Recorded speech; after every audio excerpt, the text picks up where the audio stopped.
संपूर्ण महाराष्ट्र राज्यावर श्री गणरायाचे आगमन आनंदात उत्साहात झालेला आहे। आपल्या भिवंडी शहरात सुद्धा गणेशोत्सव मोठ्या प्रमाणात साजरा करण्यात येत आहे। माझ्या घरी आज 6वा दिवस आहे गणेशाचा। 5 दिवसापासून आम्ही घरामध्ये संपूर्ण वातावरण आनंदमय झालं आहे। हा परिसर आनंदमय झालेला आहे आणि माझ्या घरच्या गणपतीचं आज विसर्जन होणार आहे।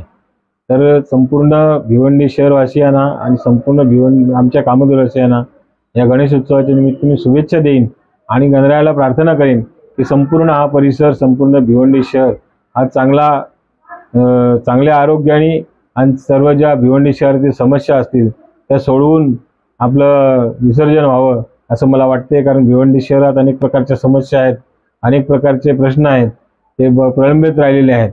परंतु काही प्रमाणात आम्ही कामतगर परिसरामध्ये माननीय मुख्यमंत्री एकनाथजी शिंदे साहेब यांच्या माध्यमातून रोड, रस्त्यांचे, नाल्यांचे कामं सुरू केलेले आहेत आणि गणरायाला अजून मी प्रार्थना करेन या विभागावर अजून एकदा माननीय मुख्यमंत्री कृपादृष्टी झाली हा संपूर्ण परिसर आहे तो सुविधा संपन्न होणार आहे। तर माझी पूर्ण प्रार्थना करेन की आम्हाला अजून एक माननीय मुख्यमंत्र्यांमार्फत एक निधीचा चांगला फंड मिळावा अशी विनंती करेन। पाऊस चालू आहे आणि MMRD मार्फत PWD काम करत आहे।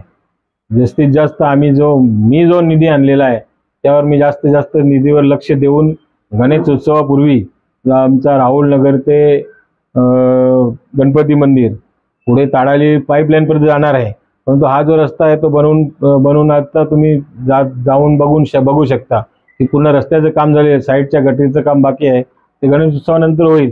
परंतु गणपतीच्या आगमनापूर्वी आम्ही जेवढं जास्तीत जास्त करता येईल तेवढं केले। कामतगर गावामध्ये केलेले, ओसवालवाडीमध्ये कामं चालू आहेत, सर्व ठिकाणी कामं चालू आहेत आणि काही प्रमाणात कामं गणेश उत्सवानंतर सुरू होणार आहेत। कारण ते ज्या रस्त्याला फंड महाराष्ट्र शासनाच्या MMRD मार्फत आलं, माननीय मुख्यमंत्र्यांनी दिलेलं आहे त्या ठिकाणी महापालिका खर्च करत नाही आहे आणि पाऊस सुद्धा सातत्याने चालू आहे।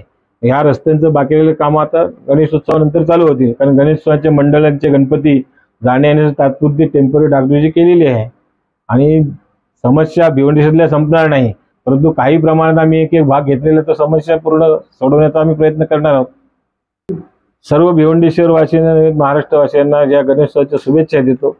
भिवंडी शहरातील सर्व नागरिकांचं, माझ्या कामतवर्षीयांचं आरोग्य चांगलं राहावं, त्यांचा उद्योग व्यवसाय चांगला चालावा, त्यांना परमेश्वर चांगली बुद्धी देऊ दे, सर्व त्यांचा आरोग्यसुद्धा चांगलं राहील आणि चांगल्या प्रकारे ते वर्तन करते सगळ्या ठिकाणी। कारण आता महाराष्ट्रामध्ये सगळीकडे तुम्ही बघताय कुठे ॲक्सिडेंट होत आहे, कुठे विचित्र घटना घडत आहेत। परंतु आपापला एरिया सेफ ठेवण्यासाठी मी गणरायाला प्रार्थना करेन आणि आमच्या सगळ्या विभागातील नागरिकांचं आरोग्य चांगलं राहावं, सुदृढ राहावे आणि या परिसरातील समस्या सुटाव्या यासाठी मी प्रयत्नशील आहे आणि गणपती बाप्पाला प्रार्थना करेन की सर्व लोक चांगल्या सुख संपन्न धन संपत्ती राहोत आणि सुव्यवस्थित राहोत। महाराष्ट्र सरकार किंवा तलाव, कृत्रिम तलाव काही प्रमाणात बनवले आहेत, परंतु अजून लोकांची मानसिकता जी आहे ती बदललेली नाही। त्यांचं कसं भावनिक असतात लोक, वाहत्या पाण्यामध्ये किंवा मोठ्या तलावामध्ये विसर्जन करायचं असतो। भिवंडी शहरामध्ये मोठ्या प्रमाणात मोठ्या मूर्त्या असतात, आपल्या तलावाशिवाय पर्याय नाही। पण तलावाचा काहीतरी फंड आला होता व्यवस्थित करण्यासाठी, पण तो कुठं अडकला त्याची काही आपल्याला कल्पना नाही, कारण केंद्र सरकारचा फंड होता।